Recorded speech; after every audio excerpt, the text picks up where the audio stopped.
আমরা সবাই জানি যে পাইথন একটা স্লো ল্যাঙ্গুয়েজ।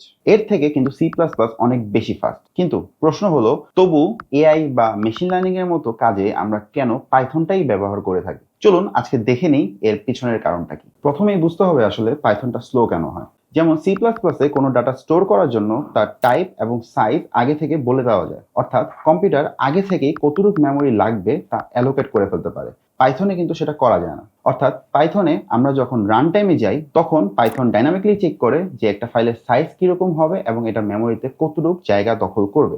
একে আমরা বলি ডাইনামিক টাইপিং। অর্থাৎ এই এক্সট্রা চেকের কারণে পাইথন একটু বেশি স্লো এবং এটা সময়টা বেশি নেয়। তবে পাইথনকে কিন্তু ইচ্ছা করেই এভাবে ডিজাইন করা হয়েছে, এর সিনটেক্সটা যাতে সহজেই মানুষ বুঝতে পারে এবং খুব সহজেই যাতে দ্রুত কোড লেখা শুরু করা যায়, এর জন্যই এত সহজভাবে এটা ডিজাইন করা হয়েছে। এই কারণেই কিন্তু এআই রিসার্চার এবং ইঞ্জিনিয়ারদের কাছে পাইথনটা এত বেশি গ্রহণযোগ্যতা পেয়েছে। তাহলে পাইথন স্লো হলে এআই এর কাজ এত দ্রুত হয় কিভাবে? এখানেই হচ্ছে আসল ট্রিক্সটা।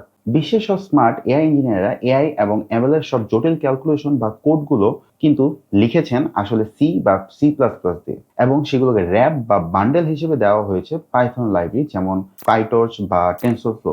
এর ফলে আপনি যখন পাইথনে কোনো সহজ কোড লেখেন, ব্যাকএন্ডে এর পেছনে কিন্তু সি বা সি প্লাস প্লাস দিয়েই সেই কোডটি রান হচ্ছে। সহজ কথায় পাইথন আপনার জন্য একটি চমৎকার ইন্টারফেস হিসেবে কাজ করে। ফলে আপনি জটিল সব সিনট্যাক্সের পিছে মাথা না ঘাটিয়ে আপনার এআই লজিক কিভাবে হবে সেটার পিছনে যাতে সময় দিতে পারেন, সেটার জন্য পাইথনটাই বেস্ট। এতক্ষণ আমাদের পাশে থাকার জন্য ধন্যবাদ। দেখা হবে নেক্সট কোনো ভিডিওতে।